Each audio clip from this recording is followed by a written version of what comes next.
My name is Frank Weislow. I'm the Dean of the Commons. On behalf of our Chancellor Nicholas Zeppos and our Provost and Vice Chancellor for Academic Affairs Richard McCarty, I would like to welcome you to the second annual Walter Murray Jr. Commons Lecture. This event, now taking place for the second time, and thus we are happy to say becoming a tradition, is sponsored by the first-year undergraduates, faculty, and staff resident here in the Commons. Today's lecture commemorates Walter Murray Jr., whose name has been enshrined in Murray House, one of the 10 houses of the Commons.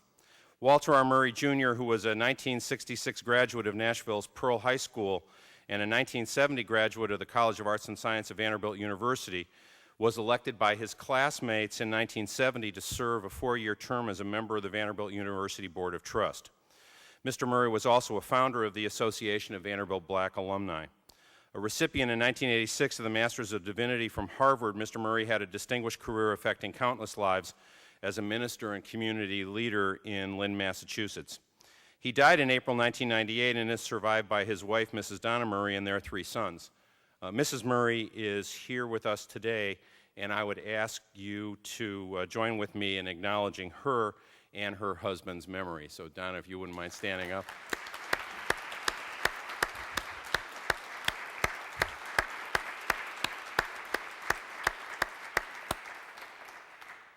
We really have had a remarkable run of good fortune in this, the first year of the Commons. On move-in day, when we confronted the task of moving 1,570 students and their families into the 10 houses of the Commons, it was an unusually cool 86 degrees, when it should have been, as we all know, 98 and ridiculously humid. Then the students of the class of 2012 proved to be amazing, enlivening the community of Vanderbilt University and reaching out beyond its walls in ways we couldn't have imagined, which is exactly what we hoped they would do. Vanderbilt started football 5-0, bringing ESPN Game Day to the Commons and leading our ever-brilliant undergraduates to inscribe on posters broadcast over national and international television, "The geeks shall inherit the turf," or 4-0, no longer just a GPA. We've been featured in a wonderful story several weeks ago in Time magazine. We began our first semester here as the nation embarked upon the final months of a presidential political campaign where themes of community, change, leadership, and the direction of our national future were topics that coursed through this community, as they did throughout the communities of our nation. And then came Tuesday, and everything that has coursed through our body politic in the hours since Barack Obama became the 44th President of the United States. And then, 2 days later, we managed to schedule the Murray Lecture. We intend this lecture series created in honor of Walter Murray Jr., also to honor the contributions and lives of African Americans in the Vanderbilt University community. 2 days after the election to have the Murray Lecture. We really are having a remarkable run of good fortune in this, the first year of the Commons. And I think that we're going to be able to hear some of these themes discussed today when we hear from our speaker. The 2008 Walter Murray Jr. Commons lecturer is Professor Sheryll Cashin, a 1984 summa cum laude graduate of the School of Engineering and since 2002 a member of the Vanderbilt University Board of Trust. After winning a Marshall Scholarship and completing the MA in Jurisprudence from Oxford University and a JD at Harvard University, Professor Cashin served as a law clerk to U.S. Supreme Court Justice Thurgood Marshall. She worked in the Clinton White House for 3 years, first as Director for Community Development, and in her final year in direct service to Vice President Al Gore as Staff Director for Community Empowerment. In both capacities, she developed and oversaw policies to support revitalization in low-income communities. She simultaneously served as a Deputy Assistant Secretary at the Department of Housing and Urban Development. She joined the Georgetown University Law Center faculty in 1996. At Georgetown, Professor Cashin teaches and writes about government, politics, and inequality in American life. Her book, The Failures of Integration, How Race and Class Are Undermining the American Dream, received critical praise in the national press for its forthright discussion of American race relations. She is also the author of a book called The Agitators Daughter, a memoir of 4 generations of one extraordinary African-American family. It's an intriguing memoir. It's a compelling African-American family history, and here putting on my other hat as a historian, it's an impressive capturing and assessment of a family's oral tradition set against the metrics of musty archives and census data and the hard work that you have to do scrolling through that sort of stuff to actually capture and render real an oral tradition that, as many of you know, courses through the histories of the African-American communities of the United States. It's a great book. It's also a pleasure to welcome to Vanderbilt the 2008 Walter Murray Jr. Commons Lecturer, Professor Sheryll Cashin.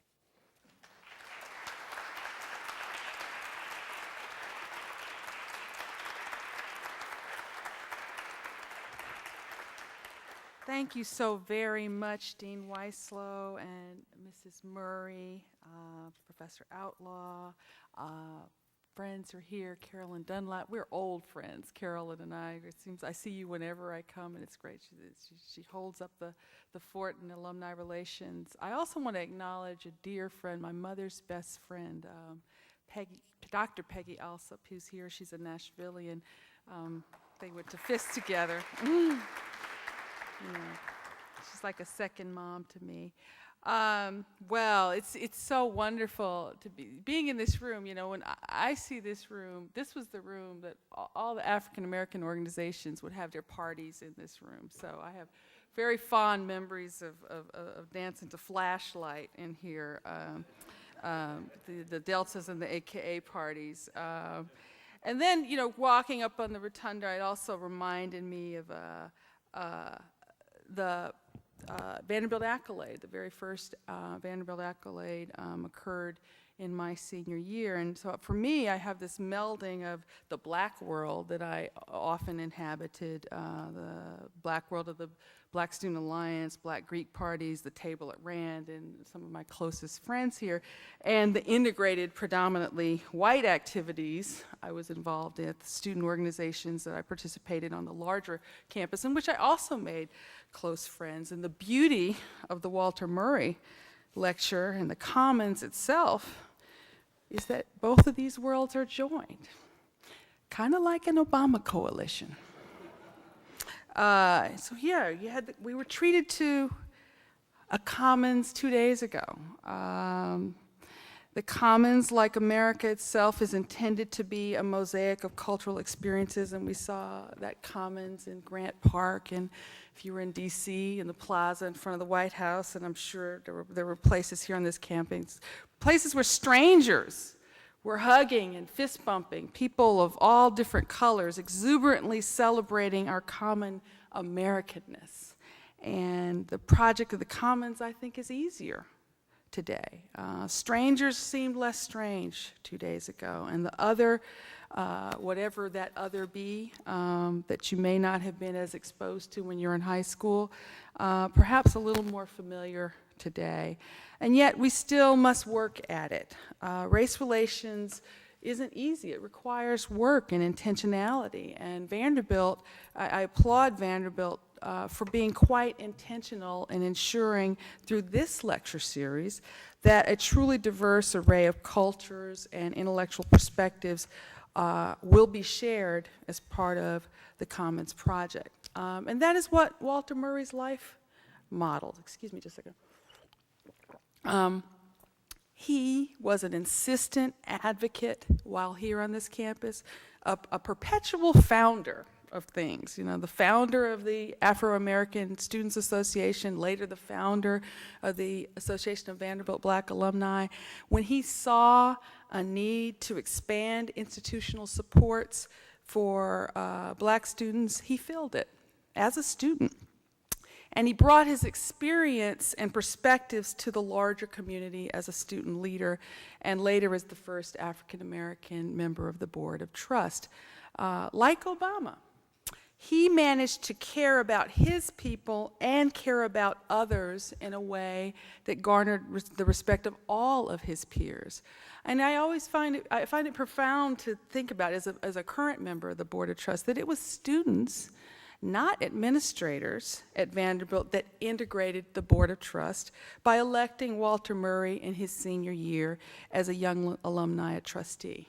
And I'm very, very proud to have been asked to participate in this lecture series and be associated with his memory. This lecture series also is intended to honor the contributions and lives of other African Americans in the Vanderbilt University community. And my life as an undergraduate, although it was not nearly as challenging as Walter Murray's or my predecessor in this lecture series, Perry Wallace, Walter Murray's good friend. They were true pioneers on this campus. But while I was here, the black community, the black student community here was relatively small, still relatively small, and black students were struggling with some of the same issues. The diversity or lack thereof on the faculty, challenges with recruitment and retention of black students, and above all, we struggled to feel welcome and included in a university community that was overwhelmingly white, very conservative politically, and where much of the social life was dominated by sororities and fraternities that we were not a part of. There was not much of a common identity or a shared experience between the typical black student at Vanderbilt and the typical student of color and the typical white one at that time. And how did I even come to be here? I'm a daughter of two Fiskites. Both my parents were Fiskites, and both of my fraternal grandparents were Fiskites. I just gave a speech at Fisk, and that was one of the first questions people asked, well, why did you come to Fisk, right?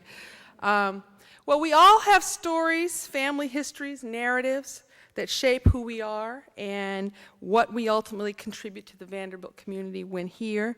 And I want to share with you some of my story, my history, and I want to do it in a way that reflects on this momentous presidential election. The country's changed before our very eyes, and the true significance of the multiracial coalition that formed a winning political majority on Tuesday, like the multiracial community that is the Commons here, can only be appreciated, I believe, by reflecting on the past. Since the first African landed involuntarily in this country in 1619, each generation of African American has had to choose how and whether to take up the racist struggle, and my family was no different. I had an incredible childhood. My mother, Peggy's best friend, Joan Carpenter Cashin, she took me to a sit-in in Huntsville, Alabama, protesting the segregation of public accommodations there when I was 4 months old. I went to jail when I was 4 months old. Slept through it, but I went, and that's a testament, well, it's a testament to two things, a testament to the fact that Huntsville, Alabama was very different from Birmingham. There was no violence in the sit-ins. The police sat passively and watched, and if it got violent, the police came in to protect protesters, so she wouldn't have taken me if I was at risk. My father, Dr. John L. Cashin, Jr., the agitator, a two-time valedictorian, including being valedictorian of his class at Meharry Medical College. He was a dentist by profession, but an agitator by avocation, and he founded an independent Democratic Party in Alabama at a time when the regular Democratic Party was dominated by George Wallace.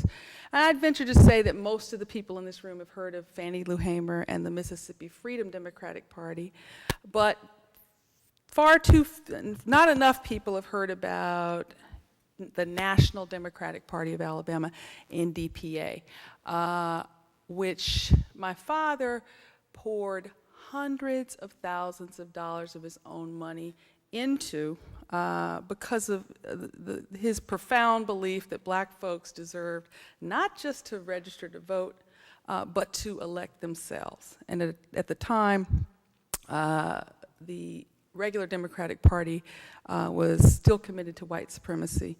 So when I was 18 years old, because of my father's activism, a lot of things happened, which I'll talk about.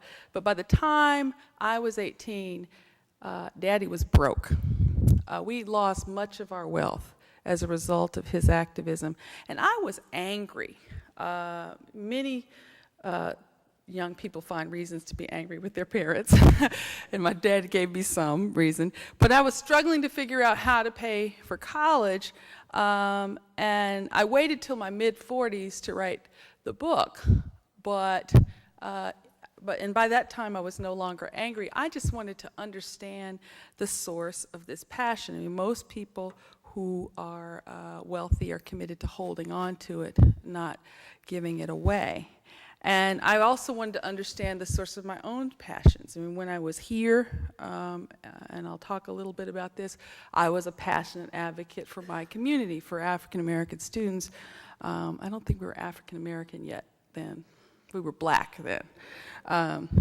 But anyway, I feel passionate about a lot of things, particularly the raw deal that black and brown children get in a lot of urban school systems, the inequality of opportunity that exists along lines of race and class in many communities. And I wanted to understand where all this comes from. And we all have stories. We all grew up hearing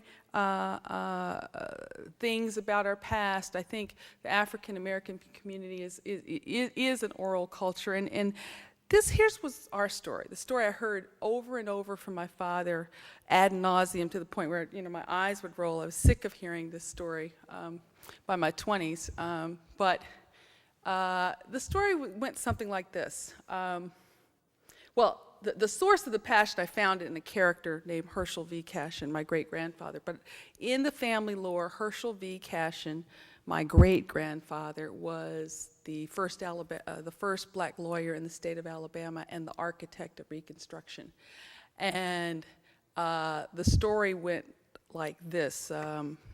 He was the child of a benevolent white man named John Cashin, an Irish immigrant, and an unnamed mulatto woman of color. Nobody ever knew her name.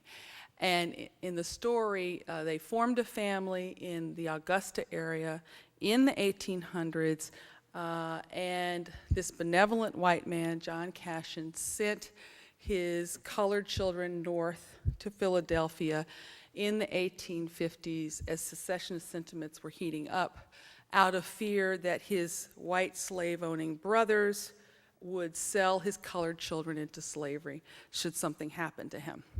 And you'll find, if you go off and try to document your oral history, that some things are true and some things are not true. And so I had some surprises along the way. And one of the surprises I found out was that this figure, John Cashin, was a slave owner. And not only was he a slave owner, his father, John Cashin Sr., was one of the largest slave owners in the city of Augusta. And I had to reconcile myself to the fact that I descended not necessarily from black slaves. We don't know if Sheryll's mother was ever a slave, but I knew that I had descended from white slave owners.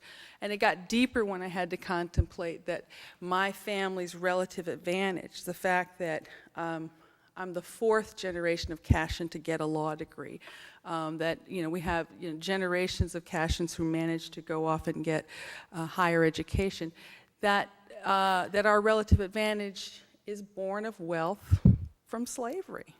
And one of the ways I reconcile myself with this fact is looking at what my great-grandfather, Sheryll Cashin, chose to do with his advantages.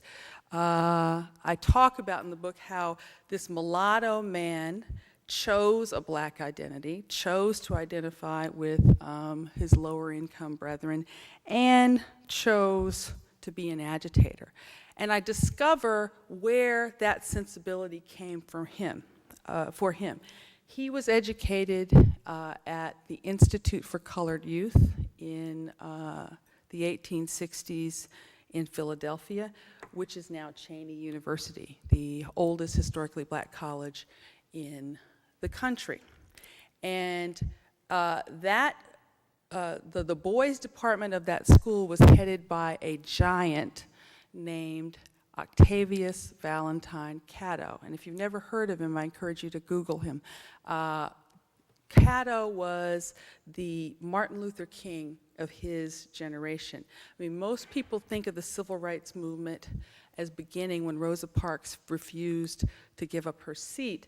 But this guy was, in the 1860s, 1870s, was founding civil rights organizations and leading protests where pregnant women and old people would lay down on the trolley tracks in Philadelphia protesting so that they could sit where they wanted to in the trolley cars, and they won that challenge. Well, I find a lecture where Octavius Catto is giving the commencement lecture for this school, and the Institute was a beacon to the African American community in Philadelphia. They would open up the school annually for these graduation exercise, and the school was committed to giving colored youth a classical education where they were learning Greek and higher order mathematics and these things, and they would perform, recite, do their exercises, their graduation exams for the public. And at this lecture, and my grandfather had to have been in the audience because he was enrolled in the school at that time. Catto says in this lecture, and I'm paraphrasing essentially, that those colored people who have the luxury of an education owe it to the 4 to 5 million newly freed bondsmen, or the ones who are about to be freed, to return south or go south and work to uplift them. And within a year of that speech, my great-grandfather, leaves the school and goes south. And he manages to get himself elected to the Alabama legislature at the tender age of 22. But by the time he's there, by the time he gets elected, it's 1874, and Reconstruction is essentially over. By the time he's elected, the Democrats and their party slogan is white supremacy. The white supremacy Democrats have retaken power in the legislature, but he never gives up. He never gives up on this profound idea that black people are entitled to hold office and run. And he is involved in politics at a time when it's physically dangerous to do that. There are contemporaneous accounts of black people getting shot at when they tried to vote in the election that he ran in. Now, he continues to toil. He does get himself admitted to the Alabama bar in 1878. Not the first black lawyer in the state, but very close. But he continues to be active in radical Republican politics for 4 decades. And my father, as a young man growing up in Jim Crow, Alabama, he never got to meet Herschel Cashin. His grandfather died before he was born. But he's hearing about the elders talk about their father. He's hearing his father and aunts and uncles talk about their father. And by the way, I should say that Herschel Cashin marries. They have 6 children. They send all 6 of their children to Fisk. So they produce 6 Fisk graduates, a doctor, a lawyer, a dentist, a university educator. My great aunt becomes the chair of the Fisk English department, and 2 school teachers. The highest professions available to black people at this time. And that was the Strivers generation, the generation that basically defied Jim Crow segregation mainly by achieving and staying within the black world, not agitating too much. And my father sits and listens often under the table, under the dining room table during the holidays when all of these siblings would reunite, hearing them talk about the greatness of African Americans during Reconstruction, a period when 700 men of color held office, including my great-grandfather. And our first experiment in this country with true multiracial coalition politics. But, you know, he's hearing about this in an era in which black people, most of them aren't registered to vote and have very little power. And he hears specifically about the Alabama Constitution of 1901. And I didn't realize this, but I researched it for the book.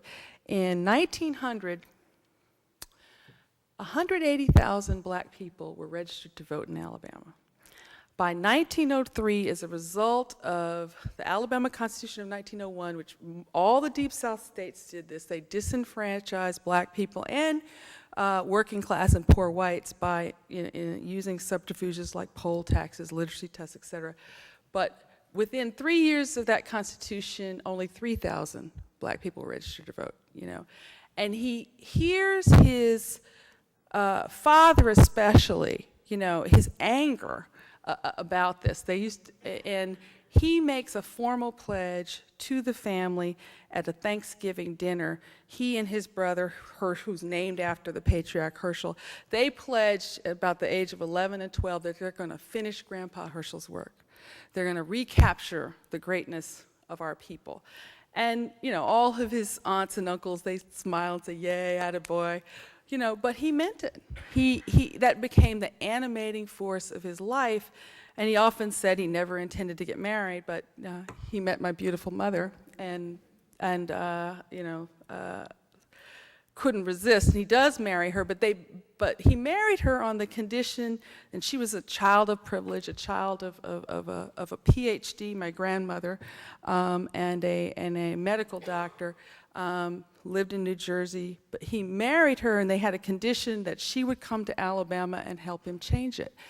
And most of my childhood, I was exposed to their activism.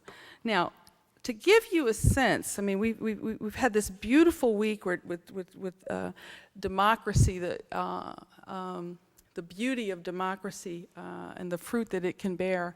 We're witnessing to it. But to give you a sense of how impoverished democracy used to be, consider this. As late as 1967, if you walked into the voting booth in Alabama, the only political party that mattered in Alabama was the Democratic Party.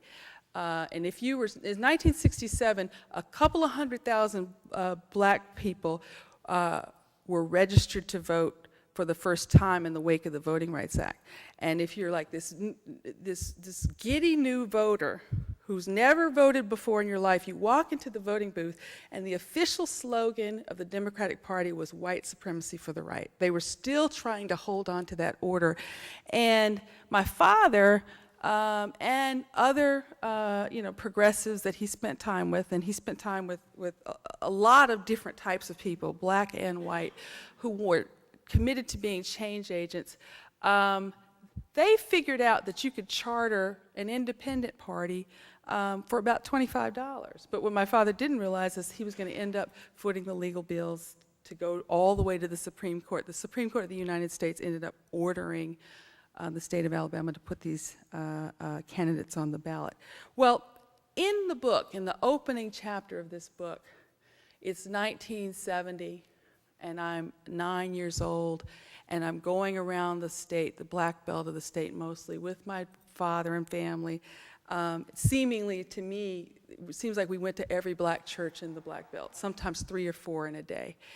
And I reveal where the title, The Agitator's Daughter, comes from. I'm following my dad and listening to him give the same stump speech. And I never get tired of it. And in the speech, he always quotes Frederick Douglass, this very famous line, "Those who profess to favor freedom yet depreciate agitation are men who want the crops without plowing up the ground. They want the ocean without the mighty roar of its waters."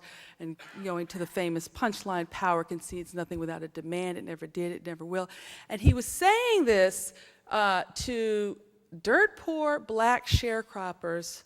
And just in case you don't know what the black belt is, most of the Deep South states have a black belt, and it's these counties where the soil is agriculturally rich. It's dark, and they call it the black belt for that reason. But it's where the plantation economy ruled during slavery. So not surprisingly, 100 years later, you have these counties with 70, 80, 90% black folks and all white elected officials. And my father is saying, you folks have been in the Black Belt and oppressed for 100 years. If you want your freedom, you need to register to vote, and you need to organize your local NDPA chapters. It was a grassroots party. And you need to extract your freedom from George Wallace. Don't sit around waiting for him or anybody else to do right by you. You have your own power. And the party was successful, and they forced, it was successful in this sense. Well, first, the first black person to return to serve in the Alabama legislature in 100 years in Alabama got elected on the NDPA ticket. So it kick-started the Second Reconstruction, and it got black people elected to positions like county sheriff, justice of the peace, and the highest position you could have in the county was the probate judge. Positions like that made more, that meant more in the lives of black people than actually whoever was the president of the United States.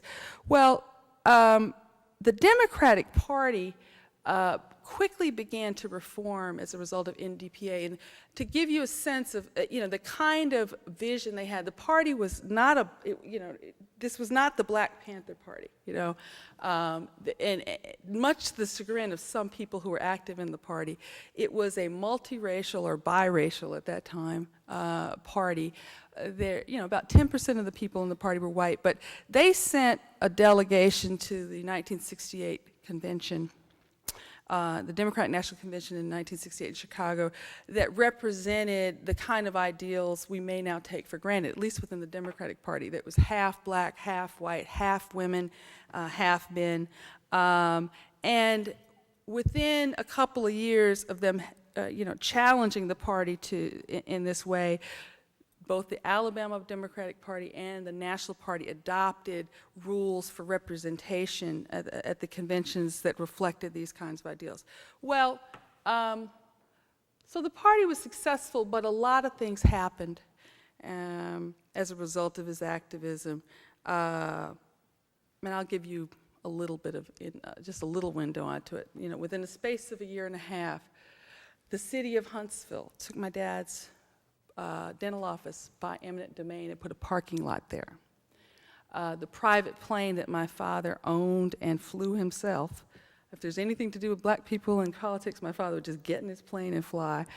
It was sabotaged not once but twice, and he crashed in it. Luckily, he survived the crash. The IRS put an $800,000 back tax suit on him and pursued him in a very harassing way.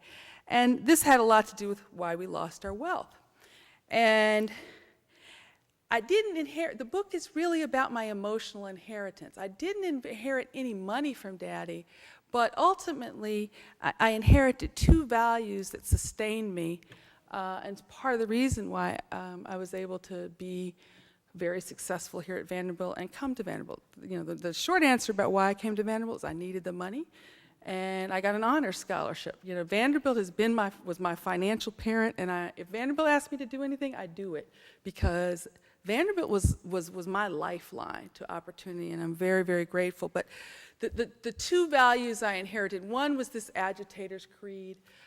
In my parents, our family values with my parents was one, the idea that the only life worth living, as far as they were concerned, was one in which you were spending your waking hours doing something to better the lives of other people, particularly poor black folks who had a lot less than you. And the other value I inherited, and it courses throughout the book, is this idea of excellence. The idea that you are excellent. In fact, in my father's view, I was superior. It's a complicated thing to say in mixed company, but he would say, he was a black supremacist. But, I mean, he meant it in this context. He felt that the gene pool that survived the Middle Passage and slavery and virulent Jim Crow had to be a superior gene pool. They were certainly capable of leading themselves in a political party. And, you know, if I came home with a 95 on a test, Daddy would say, well, what happened to the other 5, you know? There's a reason I'm a third-generation valedictorian. So he was a valedictorian, I became a valedictorian. And so those 2 values sustained me. And I came, as I said, I came to Vanderbilt largely because of an honor scholarship for which I'll forever be grateful. And frankly, and my engineering professors may not be happy to hear this, but it was my insecurity about our poverty, our impecuniosity, that led me to engineering. I was coming from Huntsville. Engineering was a very common career, and I got counseled into engineering, I think largely because it impressed my counselors that I was making A's in physics and calculus and things like that. Well, I come to Vanderbilt on this honor scholarship, and for the black students in the room, well, how many black students were in the entering class this year? About 100. Okay. Well, my freshman year, we had 60, and that was an all-time record. I mean, the upperclassmen were giddy about it, but by the time only about 30 of those 60 graduated on time. Big attrition rate. And each year, you could see, you know, your friends leaving. And it wasn't, I would venture to say, in most of the cases of students leaving, it wasn't because they couldn't hack it. I think a lot of it had to do with personal unhappiness or money struggles, a lot of it. And we didn't have a commons, but we had people of goodwill among the student body. We had people of goodwill on the administration, but a contingent of diverse students worked together while I was here to found the Accolade, in part because, you know, to raise funds to help increase the diversity, the racial and ethnic diversity of the school, but also to help, you know, people who were struggling with money issues. And one of the most gratifying experiences I had while here, when I was president of the Black Student Association, several of us went to the University of Virginia with leaders of the SGA. We rode a bus together to go to UVA's Restoration Ball to study that institution and to work on founding the Accolade, a university-wide tradition that was free of the separations of fraternity and sorority life. And that was a very gratifying moment. I also had some painful moments here, and I have a little of my dad in me, a little of the agitator. When I got elected to be the president of the Black Student Alliance, I was asked to give a speech to the Board of Trust. And normally these are polite affairs, you know, when student leaders come and give a happy report. But I wasn't entirely happy with Vanderbilt. And I presented data to the board about black student attrition, and I quickly lost my composure. And with tears streaming down my face, I told the board that it was failing these students by not giving them the institutional supports they deserved. And, you know, I took them to task for the idea that students and student organizations should be doing the administration's work of trying to support each other. And then I asked a rather impolite question. I asked why the board itself did not have a single black member. Now, Walter Murray wasn't on the board at that point. And I don't wish to suggest that I was, you know, that I did this all by myself. There were many forces at work, forces of change at work at that time. But within a year of me giving that speech, my last semester at Vanderbilt, a black member was added to the board, Richard Singfield, who's still on the board. And the Bishop Joseph Johnson Black Culture Center was dedicated. And I had no idea at the time that nearly 20 years later, I would be asked to join the Board of Trusts. And the mover behind that was not agitating students, but the chancellor of the university himself, Gordon Gee. And that's a testament, I think, to how far Vanderbilt has come. And you know, as I close, I want to bring it back to this election. In the same way that, you know, I find when I come to as a member of the Board of Trusts, I never have to, you know, I never find myself having to advocate or push for issues. The university itself, you know, is pushing these issues. The university itself gets that you can't be a successful institution in American society today unless you're diverse and you have successfully built enduring alliances across boundaries of race and culture. And Barack Obama, more than, you know, people talk about him being a transcendent figure, he figured out, more than any other political leader in my lifetime, if not in American history, how to create a political discourse that encourages alliances, that encourages people to think of themselves in terms of we, not us and them. You know, whether you're ready for it or not, he also tapped into, and I think this is I think this was an issue that was below the radar screen of many, many pundits, but 4 states are already majority-minority, including the 2 of the largest, California and Texas. Half of the largest cities in America are majority-minority. And what a lot of people who were speculating about whether non-black people could vote for a black man didn't realize is that much of the country is already there. You know, they live in environments that are so diverse, they have no choice but to be what I call culturally dexterous. You know, they have cultural dexterity. And perhaps it took a biracial person, a person who, you know, who spent his life being culturally dexterous to get to the point where he could build, he could attract all kinds of people. So this is why the Commons Project is so very exciting.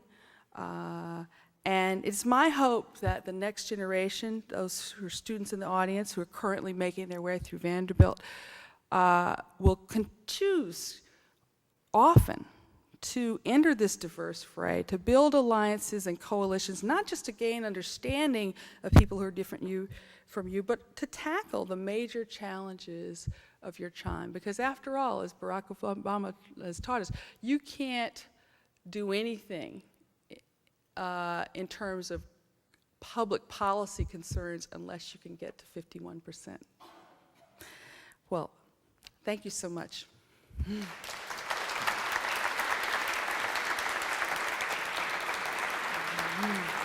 I'm happy to take questions.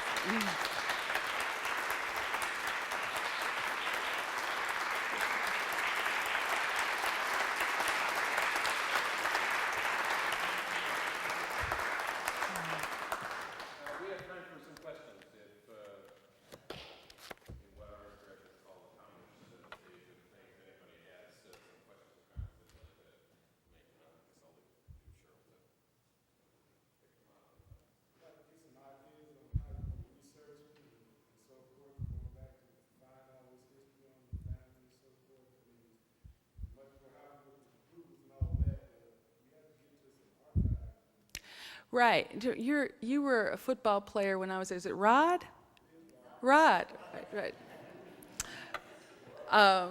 Okay, Rod. So first thing I did was I got out the tape recorder, the digital recorder, and I started talking to the elders. Part of the reason I wrote this book is I was terrified that my father might die and take all these stories with me, the stories that I was sick of as a teenager, but take them with him when he went.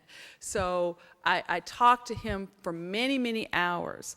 And sometimes you will have heard a story a million times, but if you start asking and coming at it different ways, little things will spill out that he never said before. You know, you never told me that before. Well, you never asked me, right? So if there's anybody in your family that's old and there's something you want to know, don't wait. You know, just go ahead and ask. The other thing I did was I spent a lot of time in our attic. I was lucky. I hated it when I was a kid, but I benefited from having parents and ancestors that never threw anything away. And in our attic, some of my aunts, one of Herschel's oldest daughter, all of her personal effects were in our attic. And I found letters from as early as 1869 all the way to 1960. She never threw a letter away. And it was incredible, some of the things that I found. So I exhausted our own archives. And I did as much as I could with Ancestry.com and a website called Afrogenius, which is oriented toward African American genealogy. But I quickly realized that I was in over my head in terms of archival research. And fortunately, because I had a book deal and a book advance, I just paid some professional genealogists and historians to comb through archives for me. And it was incredible, some of the stuff they found. And most historical societies or archives have lists of people, and often on their websites, who will hire themselves out. And sometimes they're expensive, but sometimes you can find some people who will do some research for you for like $10 an hour.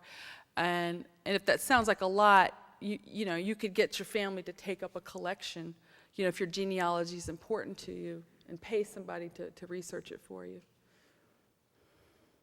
Yes?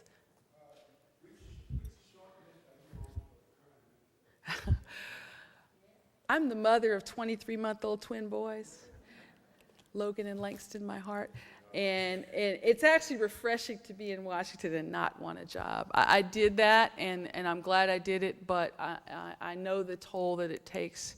And my main project is raising 2 high-achieving African-American boys. I want a 4th generation of valedictorians. So, what did somebody say? No pressure.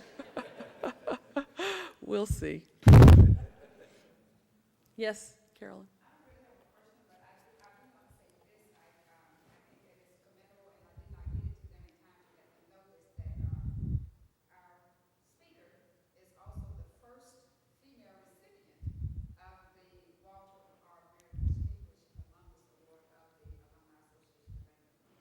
And I'm very grateful that, in fact, I stood right here when I received it. Yes, thank you.